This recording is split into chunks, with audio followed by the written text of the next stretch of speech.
And now, the masterpiece, Teenage Mutant Ninja Turtles 4, Turtles in Time, released in 1992 for the Super Nintendo.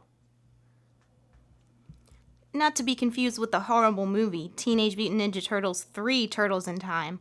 We won't talk about that.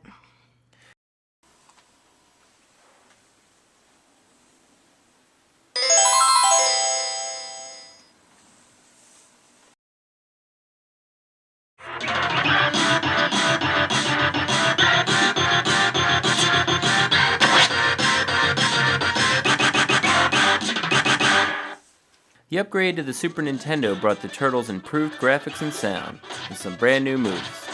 The Turtles now have a dash attack, and when you grab an enemy, you can flip him back and forth or throw him at the screen. The controller buttons are programmable, so you can now choose which button does what.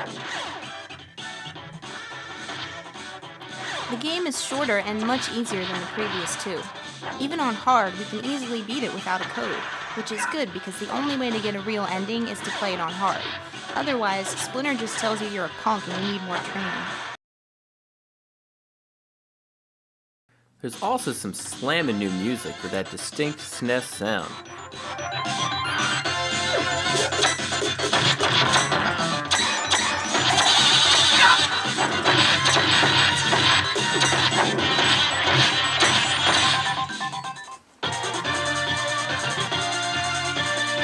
It starts with Krang stealing the Statue of Liberty for some reason, then a lovely pixelated close-up of Shredder's face. Leo calls Shredder a bloated beanbag, and the Turtles go after him. Big Apple, 3 a.m. It starts with the present day, 1992, in the Big Apple at 3 a.m. The Turtles fight the Foot Clan through the streets of Manhattan as usual. You fight Baxter Stockman in fly form, and this robot turtle named Metalhead, who says, "I'm gonna mangle you, green slim balls." Then there's Sewer Surfing, which claims to be a bonus level, but clearly isn't, because you can get killed just like in any other level, and it's probably the hardest level in the game. You fight these annoying pizza monsters, and then take on the Rat King, the only Turtles enemy with a flashing arrow pointing to his breakpoint. Gee, I wonder where we should hit him. Then you head over to the Technodrome. I guess they had no trouble finding it this time. You fight your way through, take down Taka and Razer again. Hop onto an obligatory elevator level with some awesome music.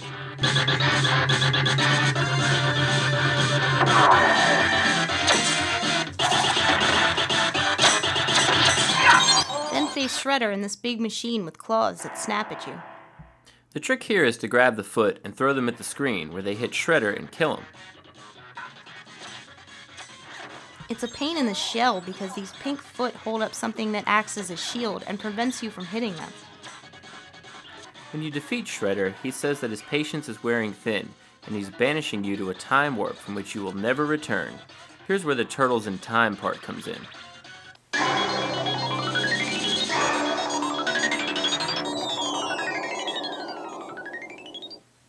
He starts by sending you to prehistoric times, 25,000,000 BC. But oddly enough, he sends his Foot Clan back with you. Isn't banishing the Turtles enough? Why does he feel the need to send his own men back too? You fight pterodactyls dropping boulders and stone warriors, then you meet Slash, the hardest enemy in the game. He takes forever to kill, because you can only hit him when his back is to you. Otherwise he just blocks you with his blades, and he rarely turns his back to you. This jerk will take away tons of your energy, and probably a few of your lives with his spinning around and slashing. Come on, Slash, you're a turtle, we're turtles. Why can't we be friends? Why can't we be friends? Why can't we be friends? Why can't we be friends? Why can't we be friends? I'm tired of all this turtle-on-turtle violence. Shredder then decides that it's not enough to send you back to the Stone Age, where you'll inevitably be eaten by a T-Rex. So he sends you forward in time to AD 1530, Skull and Crossbones. Shouldn't it be shell and crossbones? I mean, we're using turtles puns here, right? You fight the foot on a pirate ship amid cannon fire and loose floorboards that fly up and hit you in the nose. I'm concerned this ship isn't structurally sound. Then you run into Bebop and Rocksteady in their pirate gear. We actually managed to get them to kill each other like the idiots they are.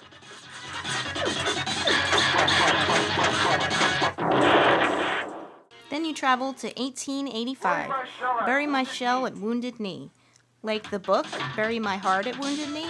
Fun fact, Bury My Heart at Wounded Knee by American writer D. Brown is a history of Native Americans in the American West in the late 19th century and their displacement and slaughter by the United States federal government.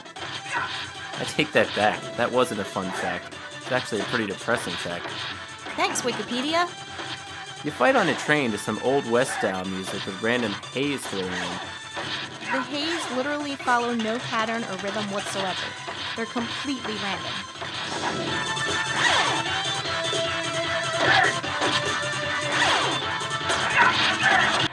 You fight Leatherhead, who says, "Oh goody, fresh turtles for lunch." Why does everyone want to eat us? A bunch of radioactive mutant turtles sounds really appetizing. Now it's time to go into the future. In the year 2000! Actually, it's the year 2020, so 9 years from now. This level utilizes Nintendo's Mode 7 graphics. Instead of side-scrolling, the screen moves forward with an almost 3D effect. You float on hoverboards and meet Super Krang. Face the wrath of Super Krang! He's basically regular Krang, with wings. You can't beat me! Actually, it's pretty easy to do.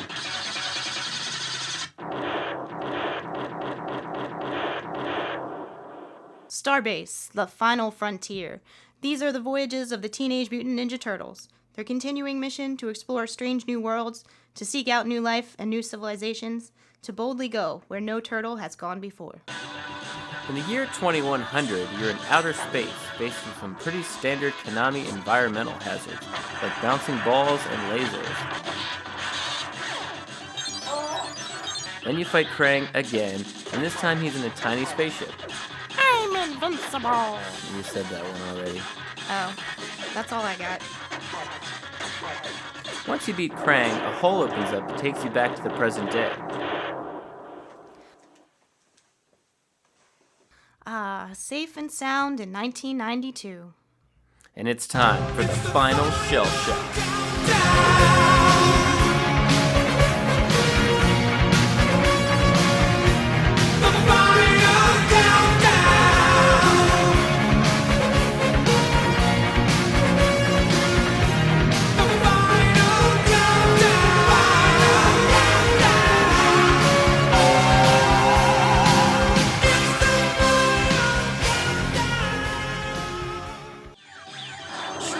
Himself into Super Shredder, but he's not super hard to beat.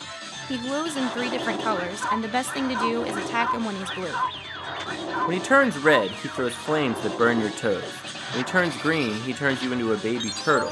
But when he turns blue, he just throws some blue stuff up in the air and doesn't even come close to hitting you. You can also get him when he's red or green if his back is turned, but I don't recommend it. At the end, Shredder falls off the Technodrome, and the Statue of Liberty is returned to her rightful place. We love this kid who jumps across the screen. Yay! The credits introduce all of the different characters, and then thank you for your playing. The SNES Turtles in Time is very faithful to the original arcade game.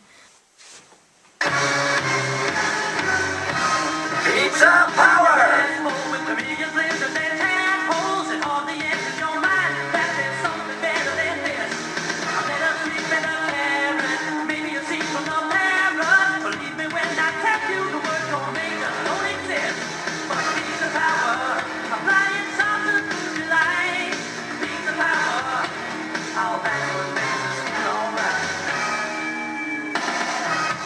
Of course, the arcade has better graphics and sound, and many more amusing voiceovers. My favorite is this one, when Shredder turns you into a baby turtle.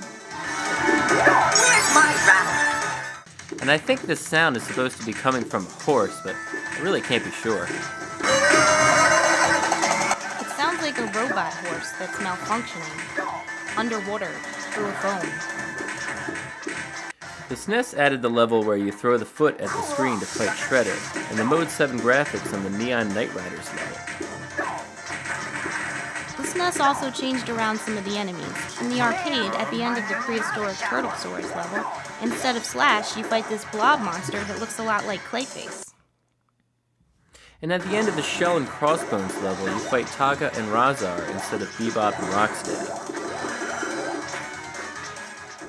Can't find a Turtles in Time arcade cabinet? Don't worry, you can unlock it by playing the second worst game ever, Teenage Mutant Ninja Turtles 3 Mutant Nightmare, for the GameCube, PS2, and Xbox. This version has different music and voiceovers, which we actually like a little better than the original. Don't tell Konami. This cave is creepy.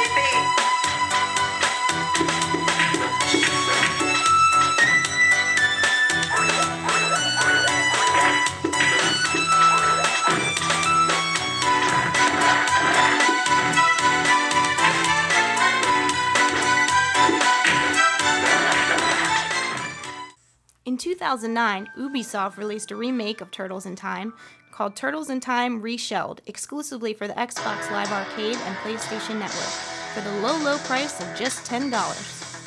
It sports 3D graphics, new music and voiceovers, and it's actually closer to the original arcade game than the SNES version. The gameplay is similar to the arcade, but the new 3D graphics can be disorienting, especially to classic gamers like us who are used to a more linear style. You can now attack in all 3 dimensions, and often it's difficult to line up with enemies.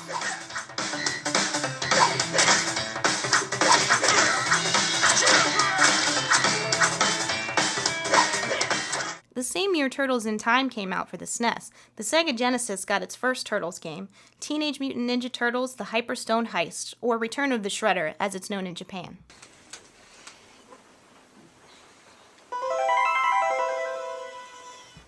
Hyperstone Heist is kind of like a combination of Turtles 2, 3, and 4, with crystal clear Sega Genesis sound. Ugh. Shredder has apparently shrunk the Statue of Liberty in some other Manhattan buildings with the treasured Hyperstone from Dimension X, whatever that is. Leo says we'll find him with our high energy detector. Is that like an EMF detector? My BS detector is going off right now. A lot of the levels are very similar to those in Turtles in Time, but instead of traveling through time, the turtles are just traveling, following their high energy detector, I guess. Oh, my detector's going off again. Look, we're walking on water. Who do we think we are? Leatherhead says, "You are too immature to hang with me." Okay. At least he doesn't want to eat us anymore. A mysterious ghost ship? Here's where that EMF detector will come in handy. The final level is a traditional arcade gauntlet where you fight all of the previous bosses a second time. It's even called the Gauntlet. Shredder uses the same moves from Turtles in Time, but somehow is even easier to beat.